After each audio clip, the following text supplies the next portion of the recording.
माधुरी और किशोर 23 साल के जुड़वा भाई बहन हैं, लेकिन दोनों के स्वभाव एक दूसरे से एकदम भिन्न हैं। पिछले साल ही दोनों ने ग्रेजुएशन पूरी की थी और दोनों को एक ही ऑफिस में अच्छी नौकरी भी लगी थी। किशोर चलो जल्दी, लेट हो रहा है। अरे दीदी इतनी क्या जल्दी है? तुम्हें पता है ना मुझे ऑफिस लेट पहुंचना बिल्कुल पसंद नहीं। इट्स ओके दीदी, बस 5-10 मिनट इधर उधर चलता है, ये मुंबई है। जैसे जैसे घड़ी आगे बढ़ रही थी, माधुरी बेचैन हो रही थी। आखिर वो अकेले ऑफिस के लिए निकल जाती है। कुछ देर बाद किशोर बाहर आता है। उफ, ये दीदी भी ना जरूरत से ज्यादा सिंसियर है। बस के बजाय उल्टा बाइक पर जल्दी ऑफिस पहुंच जाते हैं हम। माधुरी हमेशा की तरह ऑफिस सही वक्त पे पहुंच जाती है और अपने काम में लग जाती है। कुछ देर बाद ऑफिस के बॉस माधुरी के पास आते हैं। मिस माधुरी, किशोर कहाँ है? मेरी एक इम्पोर्टेंट बिजनेस मीटिंग शुरू होने वाली है और एक जरूरी डॉक्यूमेंट किशोर के पास है। जी सर, बस आता ही होगा।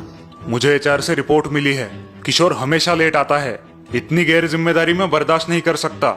सॉरी सर, आगे से ऐसा नहीं होगा। सारे स्टाफ के सामने बॉस की बातें सुन के माधुरी बहुत शर्मिंदा महसूस करती है। क्या करूँ इस लड़के का? 100 बार समझाया लेकिन कुछ असर ही नहीं हो रहा। लगभग 1 घंटे बाद पसीने से लथपथ किशोर भागता हुआ ऑफिस पहुंचता है और तभी बॉस वहां पहुंचते हैं। ओहो मिस्टर किशोर, आ गए आप ऑफिस। बड़ी मेहरबानी की, thank you very much. Please पधारिए। बॉस के ताने सुनकर किशोर को गुस्सा आता है। आज आप मुझे कुछ इम्पोर्टेंट डेटा देने वाले थे, शायद आप भूल गए हैं। बॉस की बात सुन के किशोर को समझ आता है कि उसने बहुत बड़ी गलती की है। उसकी आवाज गले में ही अटक जाती है। जी सर, आई एम सॉरी। वो मैं दरअसल। हाँ, पता है तुम बहुत बिजी रहते हो आजकल, इसलिए ऑफिस भी टाइम पे नहीं पहुंच पाते। पूरे ऑफिस स्टाफ के सामने बॉस की तानेबाजी सुन के किशोर के साथ साथ माधुरी भी शर्मिंदा हो जाती है।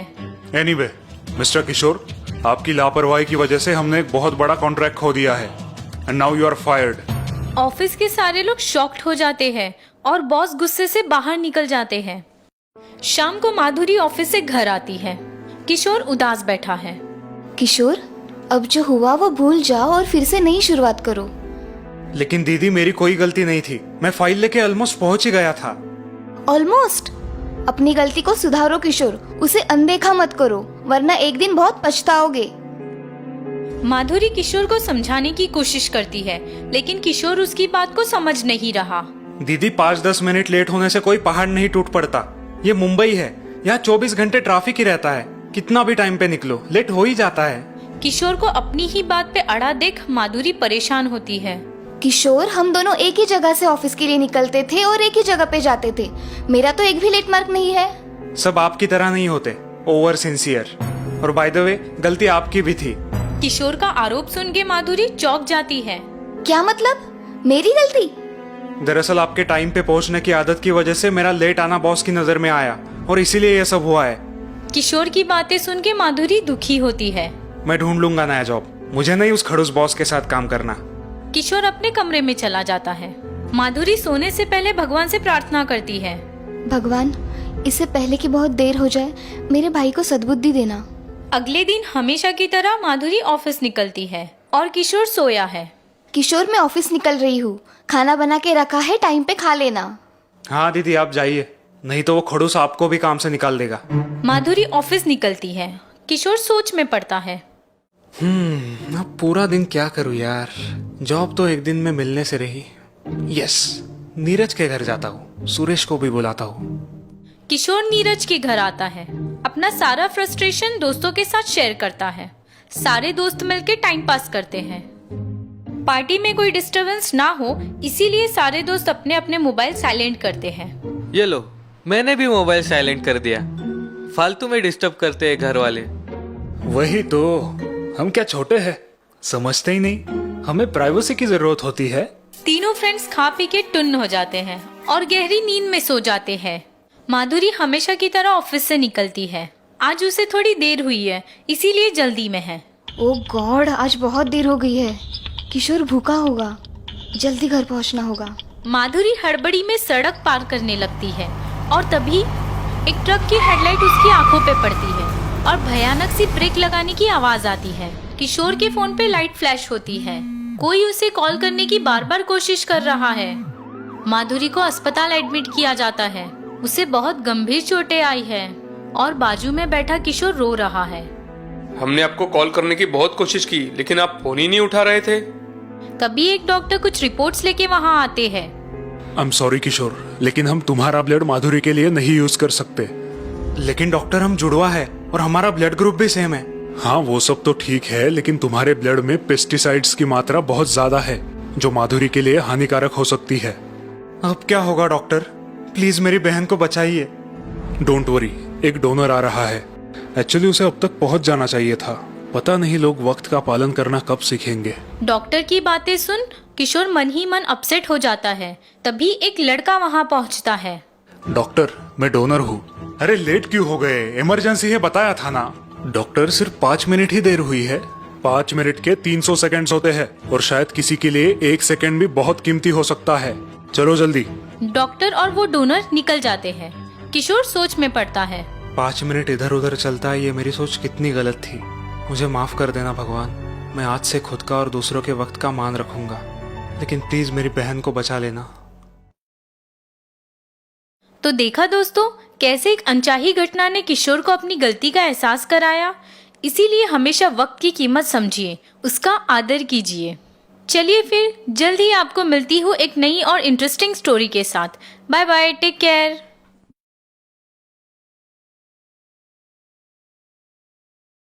लल्लन रोज की तरह अपने छोटे से रद्दी के ठेले पे बैठा था। लोग रद्दी बेचने आ जा रहे थे। तभी उसकी पत्नी और बेटा वहाँ आते हैं। सुनिए, आज बंटी की फीस भरने का आखिरी दिन है। ये लो 500 रुपए, कैसे तैसे जमा कर पाया हो। रेशमा और बंटी निकल जाते हैं और लल्लन सोच में पड़ता है। ये धंधा अब कुछ खास नहीं चल रहा। सबके पास मोबाइल आया है और गांव के नौजवान तो उसी पे ऑनलाइन खबरें देखते हैं। न्यूज़पेपर खरीदी बहुत कम हुई है। बंटी को स्कूल छोड़ के लौटते वक्त रेशमा फिर से ठेले पे आती है। लल्लन को चिंतित देख सोच में पड़ती है। सुनिए, क्या हुआ? सब ठीक तो है? मैं सोच रहा था कुछ और काम धंधा भी शुरू करूं। इस रद्दी के धंधे से हमारा गुजर बसर नहीं होगा। आप ठीक कह रहे हैं। बंटी की पढ़ाई का खर्चा बढ़ते ही जाएगा। क्यों ना हम उसे सरकारी स्कूल में पढ़ाए? नहीं, मैं उसकी पढ़ाई में कोई समझौता नहीं करूंगा। बंटी पढ़ाई में बहुत ही होशियार है और हमेशा स्कूल में अव्वल आता है। कई बार स्कूल के बाद और छुट्टी के दिन वो रद्दी के ठेले पे बैठ के अपनी पढ़ाई पूरी करता है और लल्लन का हाथ भी बटाता है। बंटी, मैं जरा बैंक होके आता हूँ, ठेले पे ध्यान रखना। जी पिताजी। बंटी बड़ा तेज दिमाग है। वो ठेले पे आए ग्राहकों की रद्दी ठीक से तोल के उनसे पैसे की लेन देन करता है। चाची, आपकी रद्दी 3 किलो 700 ग्राम है। ये लीजिए 55 रुपए 50 पैसे। अरे वाह बंटी, बड़े होशियार हो। बिना कैलकुलेटर के हिसाब कर दिया।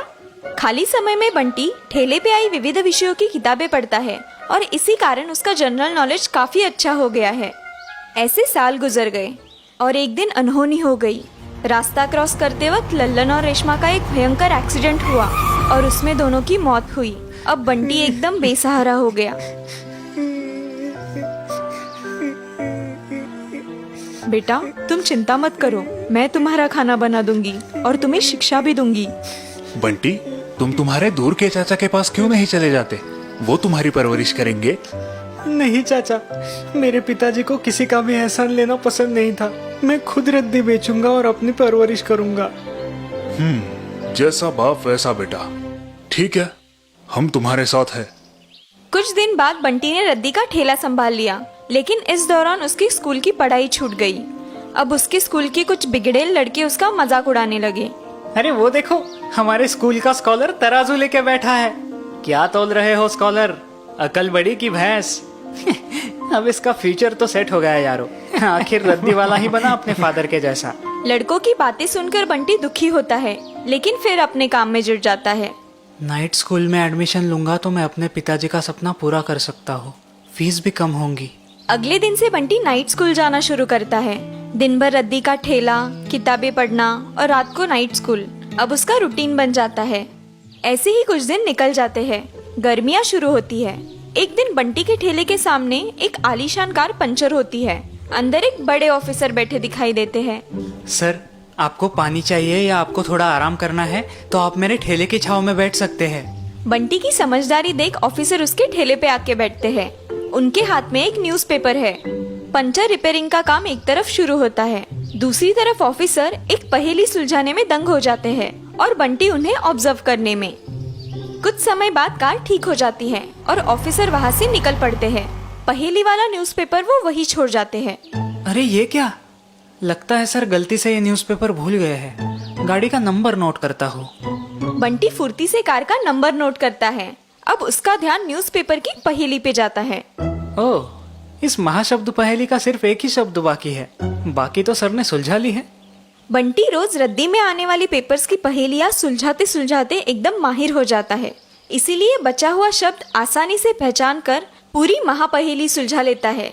जो काटे तो चुभती है लेकिन उल्टा काटती नहीं, जो एक बार बढ़ने लगे तो बिल्कुल रुकती नहीं। एकदम आसान जवाब था। ये शब्द पहेली तो कंप्लीट हो गई। अब बंटी की नजर उस पहेली के इनाम पर जाती है और उसे आश्चर्य का धक्का लगता है। ओह, इस महापहेली को सुलझा के जो सबसे पहले भेजेगा उसे 1 करोड़ रुपए का इनाम मिलेगा। बंटी बिना वक्त बर्बाद किए पोस्ट ऑफिस पहुंचता है। उस न्यूज़पेपर को उसमें दिए गए एड्रेस पे पोस्ट करता है और फिर अपने रूटीन में व्यस्त हो जाता है। 1 महीने बाद बंटी के सामने एक नई मुसीबत खड़ी होती है।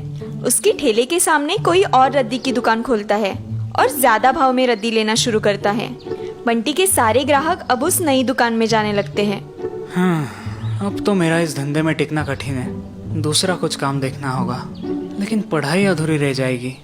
बंटी अपना ठेला बंद करने की सोच ही रहा था कि तभी कुछ प्रसार माध्यमों की गाड़ियां वहां आती है। चैनल के रिपोर्टर्स, कैमरामैन आदि बंटी को घेर लेते हैं। सारा गांव जमा हो जाता है और बंटी पूरी तरह से उलझन में पड़ता है। नमस्कार बंटी जी, इतनी बड़ी सफलता पाने के बाद आपको कैसा लग रहा है? बंटी जी, हमें बताइए आपने ये महाशब्द पहेली सुलझाई कैसे? कौन है आपकी प्रेरणा? जी आप क्या कह रहे हैं? कौन सी पहेली? एक रिपोर्टर उसे वो शब्द पहेली दिखाता है और बंटी चकित हो जाता है। ये देखिए बंटी जी, आपने ये 1 करोड़ के इनाम वाली महाशब्द पहेली सुलझाई है। कॉन्ग्रेचुलेशंस, आप करोड़पति बन गए हो, वो भी इतनी कम उम्र में। अब बंटी को सारी बातों का खुलासा हो जाता है।